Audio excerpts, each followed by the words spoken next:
Welcome to what will be an undoubtedly engaging and insightful webinar on Beyond Gut Feeling, Mastering Data-Driven Marketing in the SaaS Landscape. So it's going to feature some of the most distinguished leaders in the SaaS industry. I'm Divyang from Insightner, and it's my pleasure to serve as your host for today.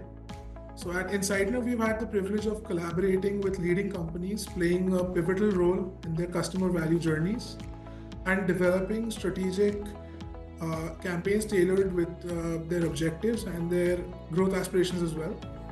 So we have a very thought-provoking discussion ahead. So I encourage you to stay with us throughout the full session.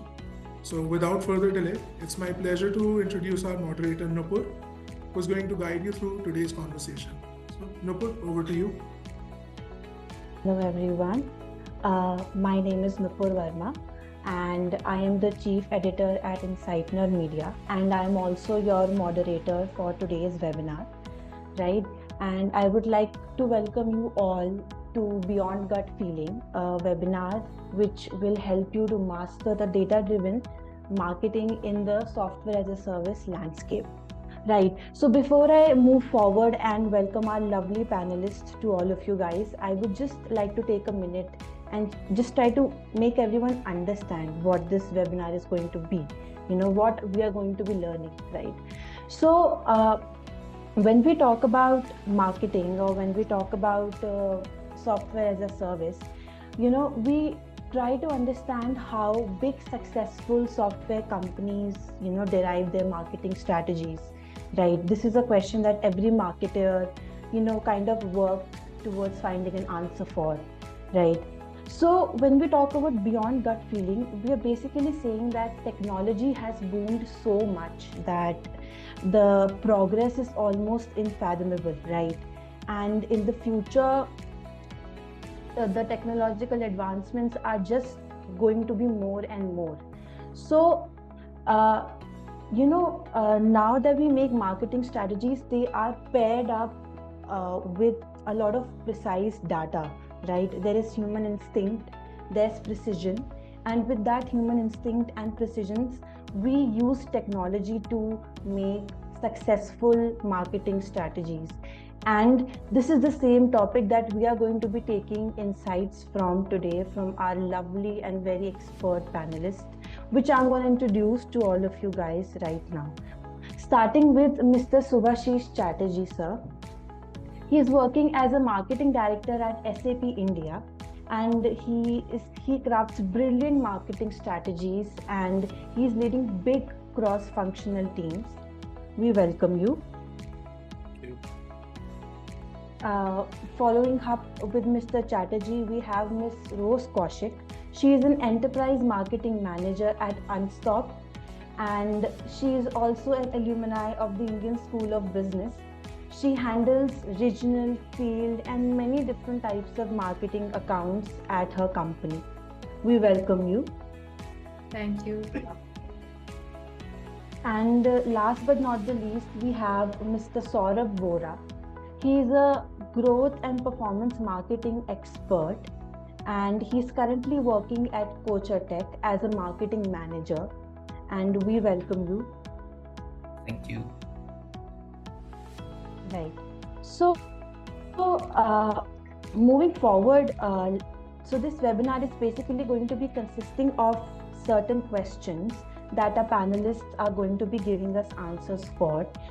So I will present to our panelists the first questions, and then I will one by one take their insights on the question so that our audience are going to, get their valuable insights about it.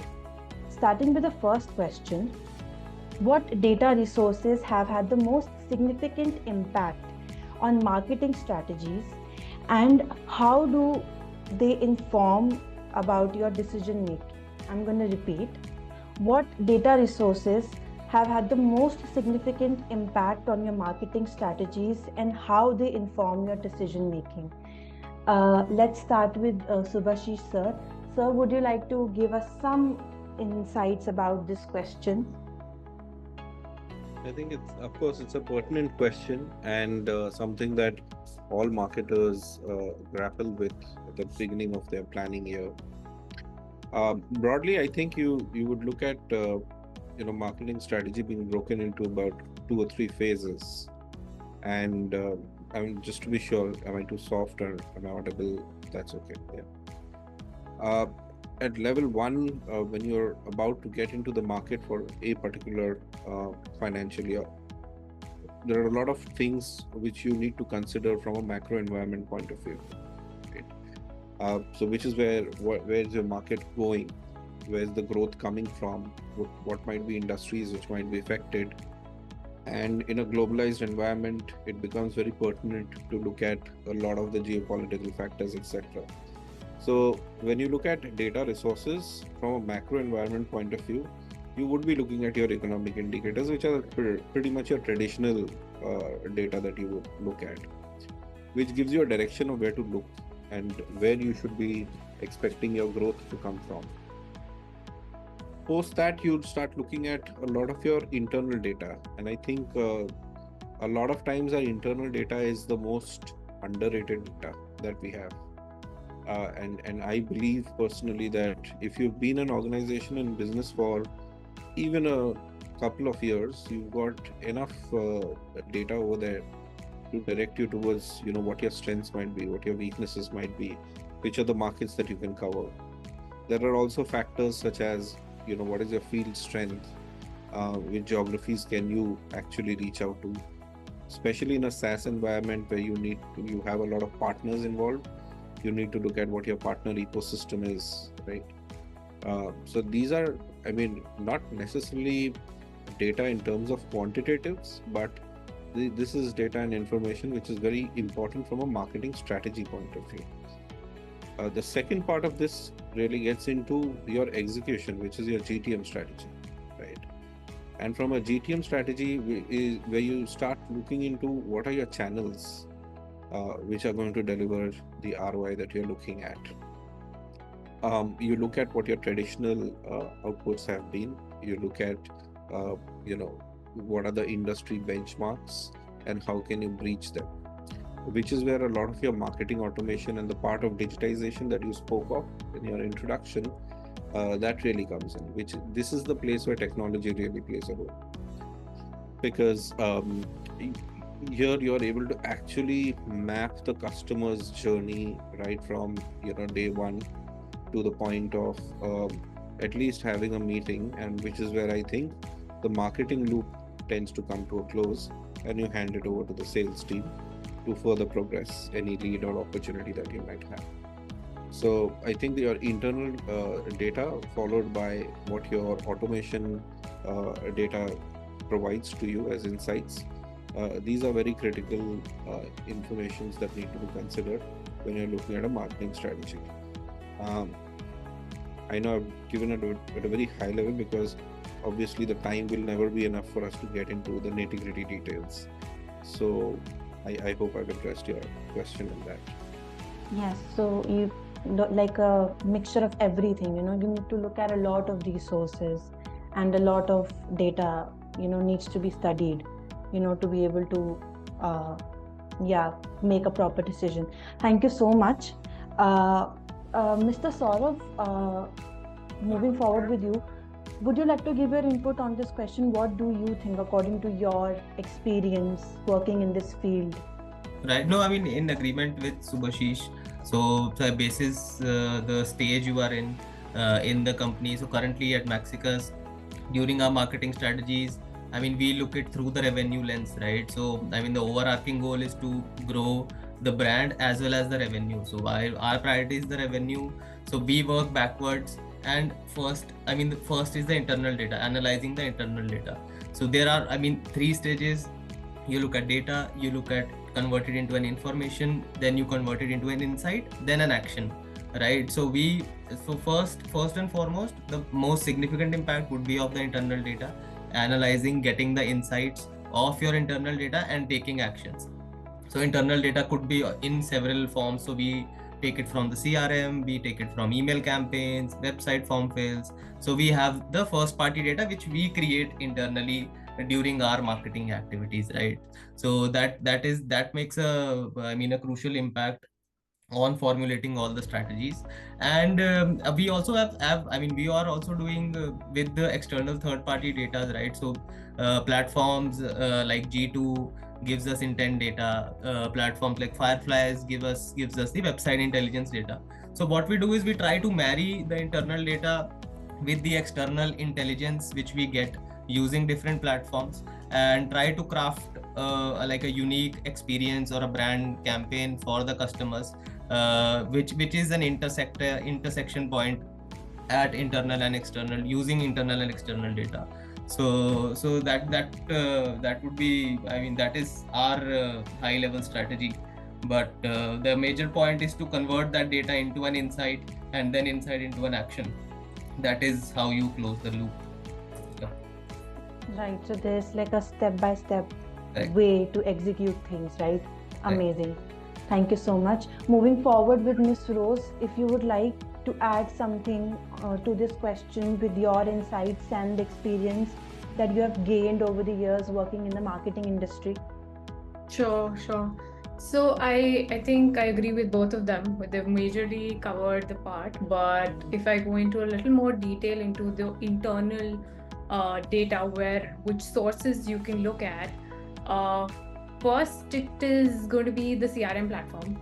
So platform like Salesforce, HubSpot gives us detailed view of the customer behavior, their preferences, their purchasing history, and that enables us to segment our audience more effectively and then tailor our campaigns to showcase specific functionalities, which leads us to higher engagement, right? So CRM platform is one. Second, and the most important one, is beyond the CRM data, direct customer feedback is invaluable, right? We have our customer success teams who are in direct contact with the customers. It is imperative to hear them and tailor our messagings according to the audience needs. That also makes them feel more heard, right? So that is the second. Third, I'd like to highlight, it's the sales data and the pipeline analysis. So we track closed deals, lead sources, conversion rates, to actually pinpoint what truly drives the revenue. So I'll share an example with you. Last year, we noticed that leads generated from one particular channel had an unusually high close rate, even though that accounted for a smaller volume of overall leads.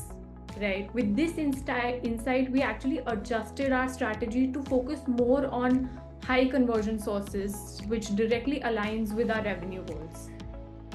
So yeah, sales data and pipeline analysis is another point. Last two, I think, would be social media and competitor intelligence. That informs a big part of our strategy. Platforms like LinkedIn, and there are many competitor tools available that allows you to see what resonates within the industry, and by analyzing their campaigns, we gain insights into the engagement patterns and the brand sentiment. And lastly, not to forget our own website. Website analytics provides a real-time window into our user behavior on our digital front. We track everything from traffic sources to page performance and conversion rates, so on and so forth. So to sum it up, it's each piece of the data builds one on another, allowing us to track performance, but also to genuinely understand what the audience wants, right? Yes. Amazing. Thank you so much to all three of you for collectively answering these questions. I feel like the insights of three people, three industry experts, did really explain this question well to our audiences, right? So now moving forward, I'm going to be asking one question individually to your panelists so that we can get individual insights from you guys. Okay. So I have a question specifically for Mr. Subhashish sir. So how do you align marketing and customer success teams to ensure long-term customer satisfaction? I think we were just speaking about analyzing a lot of internal data, and that is where your customer success team potentially plays a very, very important role, because they are the ones who are spending maximum time with your customers, and they can be people, they can be a team who can actually raise the red flag well in advance, or they could point you to a developing opportunity well in advance. So because these are people who are pretty much, they're as good as the customer for us, if you are able to leverage them in the right way. So from that perspective, you get a lot of insights, which is what marketing really thrives on, right? To build on that, there are, so for example, if you were to look at a customer who's got a particular deadline for a project which is about to go live, and you see that it's not really heading in the right direction, a flag off over there can help the organization do a timely intervention, right? Equally, if you're able to identify opportunities in terms of something that's coming up. Now, let's say an organization is looking for a supply chain solution, and from the outside, especially in an Indian environment, I feel customers are very guarded about revealing their intentions very clearly, especially in terms of when they would want to commit themselves to a particular deal.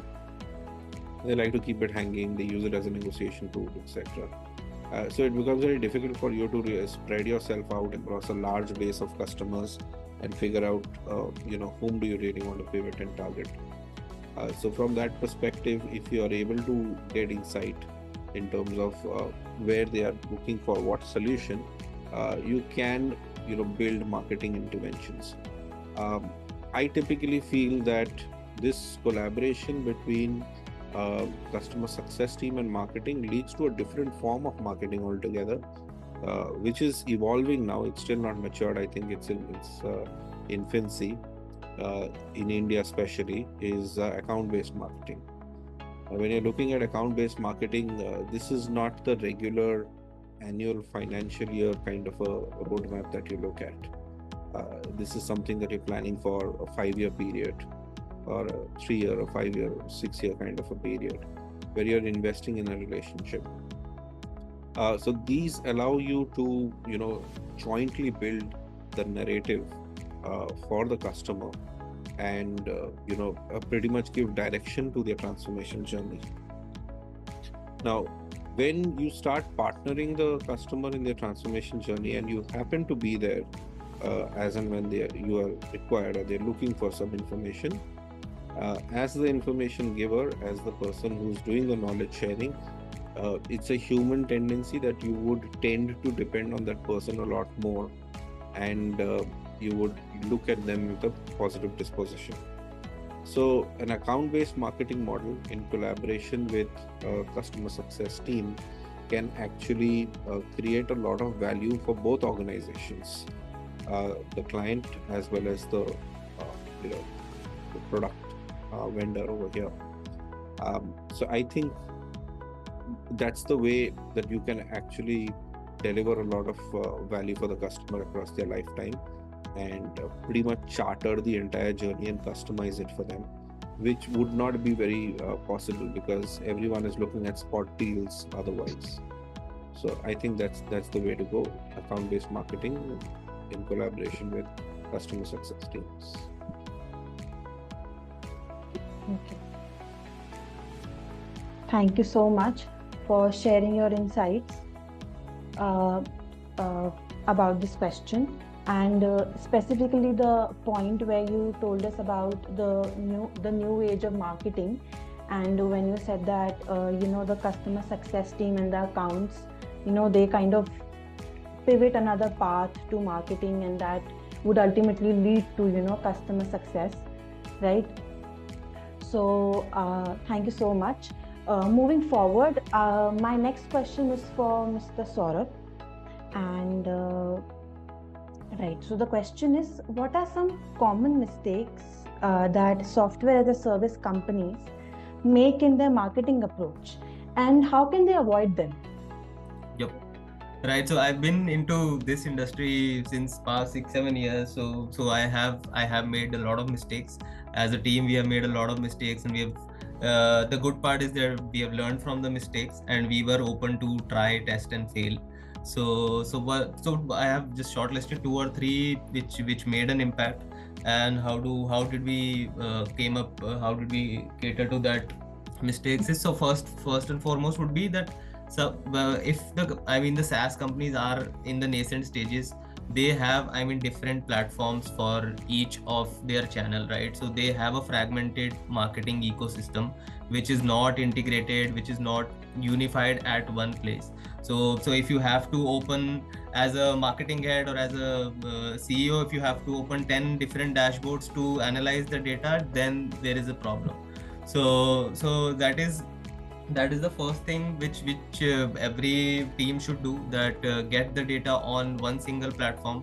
It can be like an HubSpot or any different CRM which integrates with all your marketing channels, so that you have a 30 feet above view of all the channels performing at one place. And once you have the view, once you can measure, then only you can improve. So once you have the data, you can look at it, and then you can do all the campaigning and all the stuff. Second point would be to integrate each and build campaigns that are cutting across different channels, like inbound and outbound. Like if you are inbound, it might be any paid ad, or outbound might be any email campaign or a cold call. So if you have a sales intelligence platform in place on your website, you get an intent signal that X company has visited your website. You should have an automated engine that you shortlist 5 companies, 5 top prospects from that company, and the email should go. So this is an intersection between an inbound sales intelligence platform and between an outbound email campaign platform. So once you unify the fragmented ecosystems into one, then integrate both inbound and outbound and develop an automation, then your life will be sorted, and you will spend more time on strategizing rather than execution. So we tested several platforms like HubSpots and Zapiers and those of the world. So those are pretty well to unify and see your data at a holistic level. Then second one would be we being rigid or being inflexible to trying new ideas. So as you see, with AI coming in, marketing and sales is evolving at a greater pace. So you have to be very open to experimentation and try new ideas, fail quickly. If you succeed, and then you should replicate the success, and you should be open to trying new ideas. So one example I would give you. So I was just visiting this Delhi highway, and I just saw a board of a software called Odoo accounting software.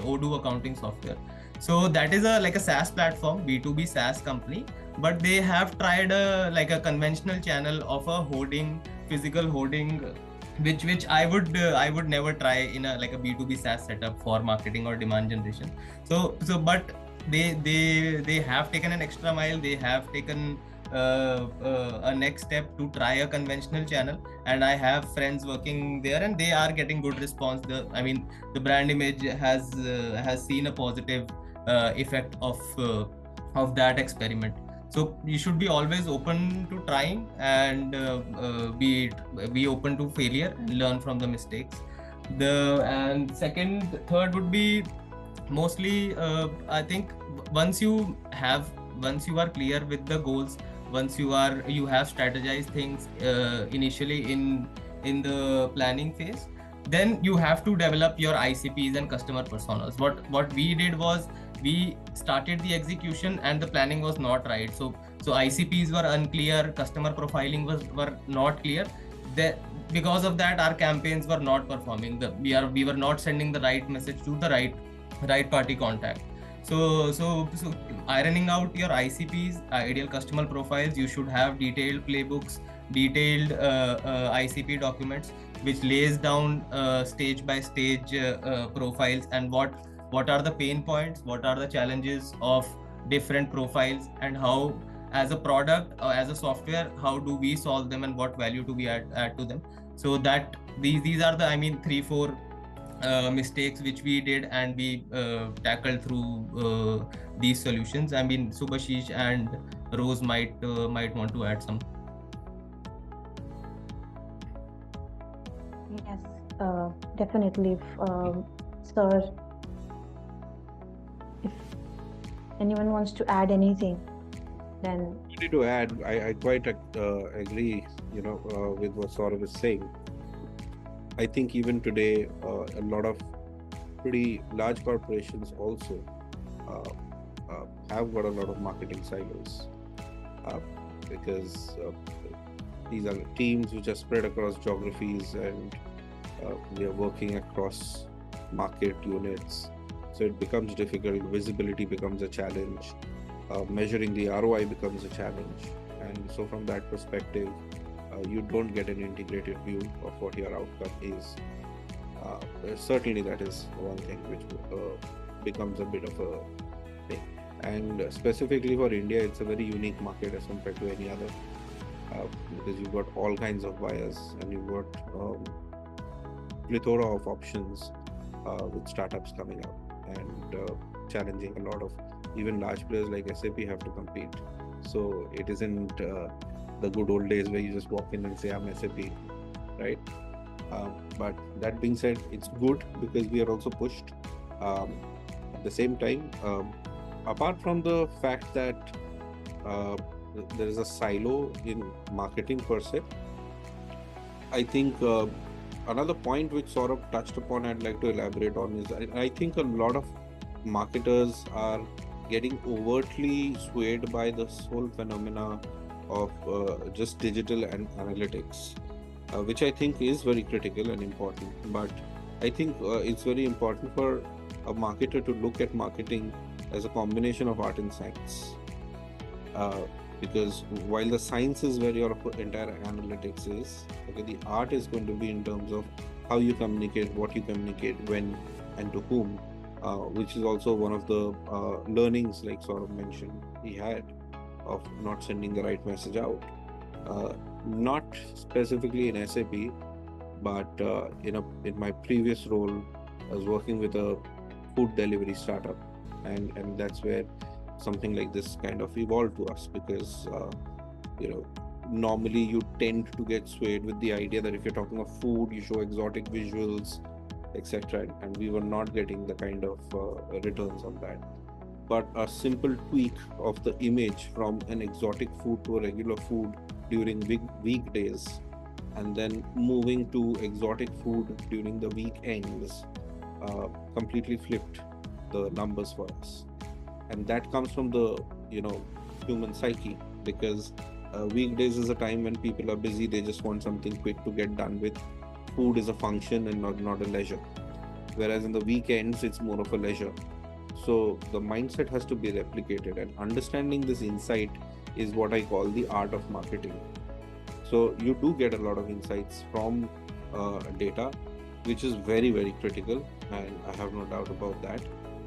But also somewhere you need to understand the people behind who are reading your message, where they might be reading the message. A lot of times we work with a lot of agencies.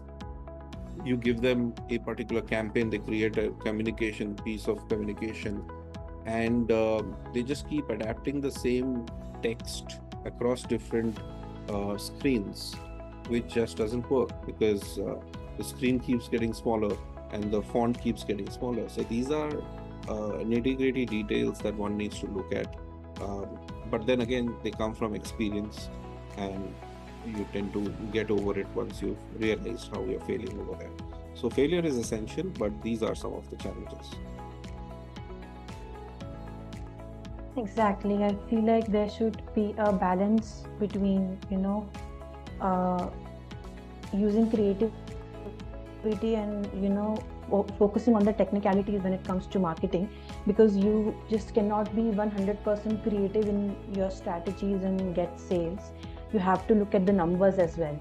So a balance is definitely very important. Thank you so much for giving your insights on this question, Mr. Subhashish. Okay, so moving forward, our next question is for Miss Rose. Miss Rose, how do you balance efforts between growth and retention in your marketing strategy? Sure. I personally believe that growth and retention in B2B marketing is like a strategic dance. While growth often gets the spotlight, retention is what truly builds a sustainable brand. So, according to me, 60% of the resources should go to growth focused activities, which is lead generation and brand awareness, and the remaining 40% to retention, which generally includes customer engagement and other loyalty initiatives. But beyond the numbers, it's about maximizing the impact at every stage. And I'll tell you how that can be done. For example, customer segmentation. We segment customers based on engagement and risk level. So high risk customers receive a targeted engagement to reduce churn, while a high value account is usually nurtured with personalized offers to enhance the loyalty. Second, I think leveraging retention insights for growth. So the insights from retention campaigns can also help you build growth strategies. For instance, understanding which features the long-term customers value help us to highlight these in our growth campaigns, hence attracting more well-aligned new customers. The key is to regularly evaluate growth and retention metrics and to adjust the resource allocation on a quarterly basis. This is what helps us to shift our focus as needed, optimizing the results in both the sides.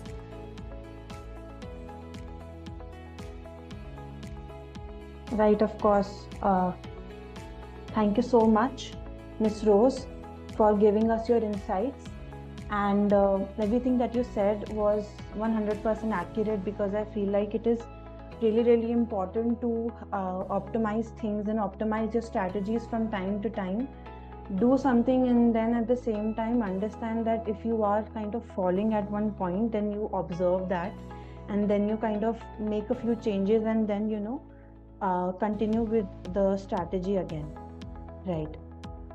Thank you so much. So we have our last question for Mr. Saurav.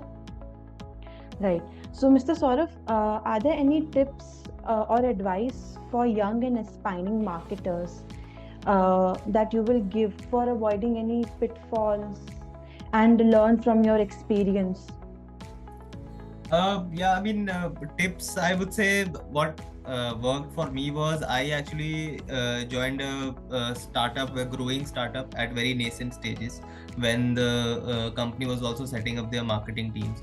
So initially I also started as an intern back 6 years ago. So my advice would be to join if you see a growing startup where the marketing teams are set up or the engine is getting built. So then what happens is you get more projects, you get more in hand, you get to try more things, more new things, and you get the industry exposure, how the company is built from the scratch. So for me, the learning curve was exponential when I started as an intern versus what I was in the next 2-3 years. So one advice would be to join a growing startup where you get more things, take more work, or indulge in more projects as more projects you can involve in marketing. And you should get yourself comfortable with the data. So once you start your career or once you are in some company, you should not be a data scientist, but you should at least have an acumen to analyze the data. You will get maximum data from all your projects.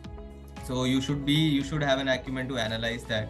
And what I did was I actually followed an influential leader in the marketing space. So I followed Jason Lemkin. We had Neil Patel from India. So you should have an influential leader in mind which you can follow, or you can you inspire to be. So let's suppose Jason Lemkin, he has, I mean, 700 plus podcasts on his Spotify. So what you can do is, you can whenever you are traveling to office, traveling back to work, you can listen to his expertise on phone or on any of your devices, and get some insights. So at least if you have a like an influential leader, someone in mind, so you will be able to get more insights from them, from their experience, and you can implement it in your processes. So these were a few, I mean, advices from my end, and if anyone wants to add.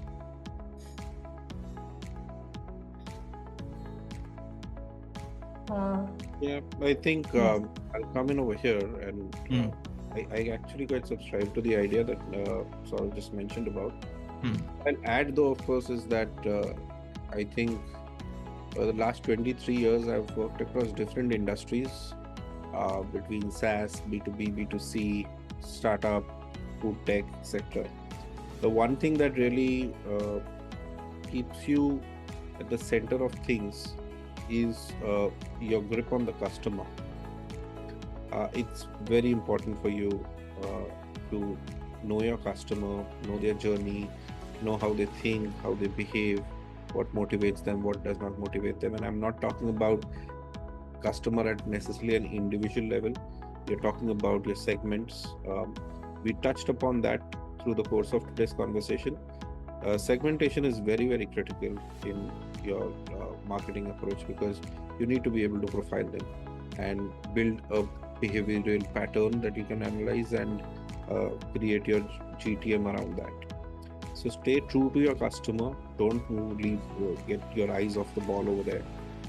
That's very critical. Continuous learning is very important.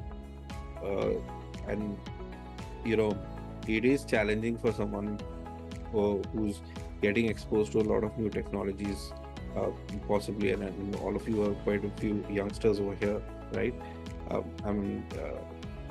to keep pace with you all is something which excites us. But at the same time, over a period of time, you all would have also reached a particular level. But don't give up on learning. If you stop learning, that's the end of it. So that's the second thing. Talk a lot to people. Bounce off ideas. Do experiments.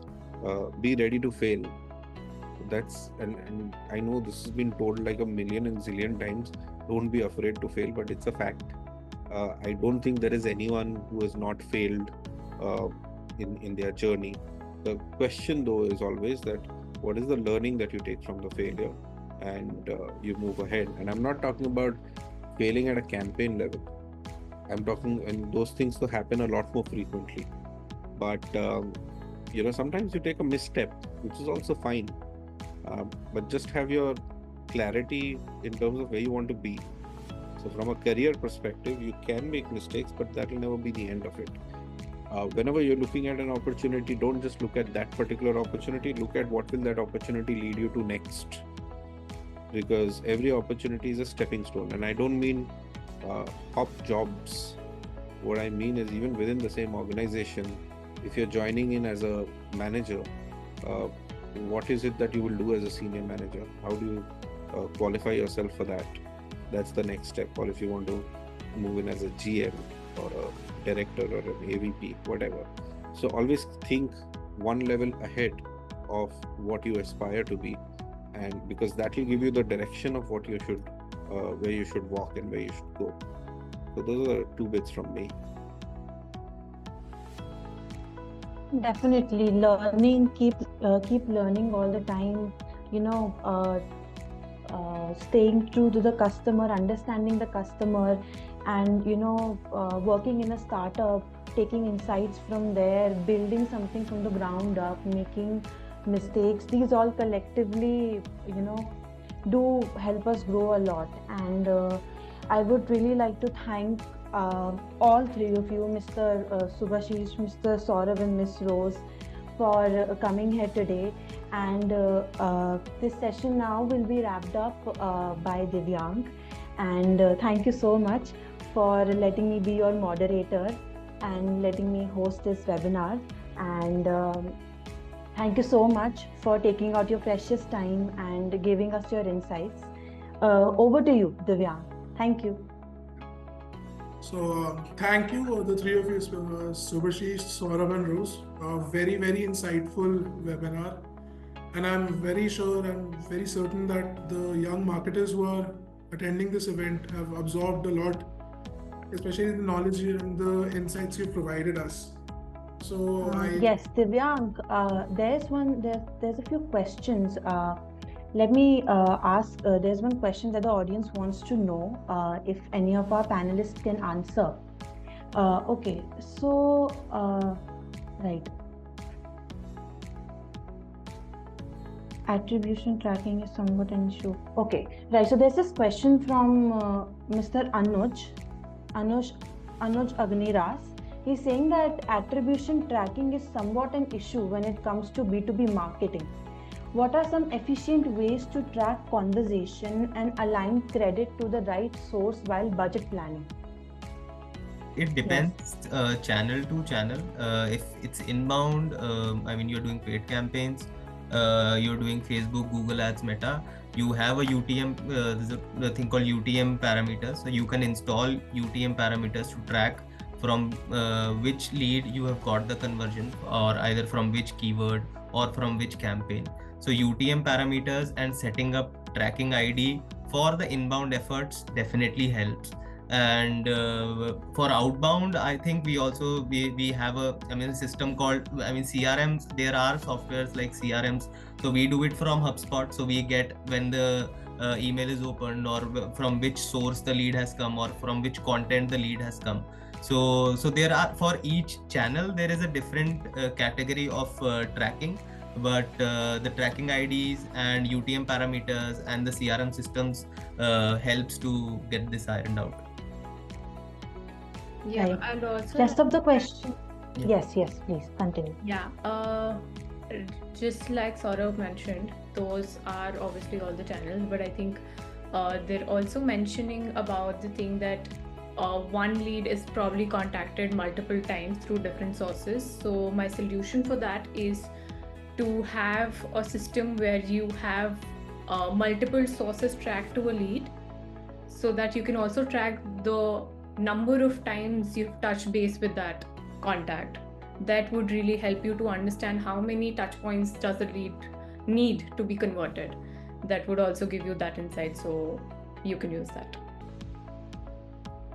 Mr. Subhashish, do you have any insights on this question? No, I don't think I have anything further to add to what Saurabh and Rose have already mentioned. All right. So let me surf through rest of the questions. They are in one way or another have been answered in the webinar. They're asking, yes, to avoid like common pitfalls that small software as service startups usually face. That was answered by Saurabh. Right. So we are sorted for now. Thank you so much. Over to you, Divyang. So thank you all for answering the attendees' questions. That was really important. So we had an overall of 80 plus attendees for this webinar, and all of them got a lot of insight from our speakers, and it'll really help them in boosting their morale, especially for the young and upcoming marketers. So I really thank all of you for all of this insight and all of this knowledge that you've given us today. And thank you everyone for joining in.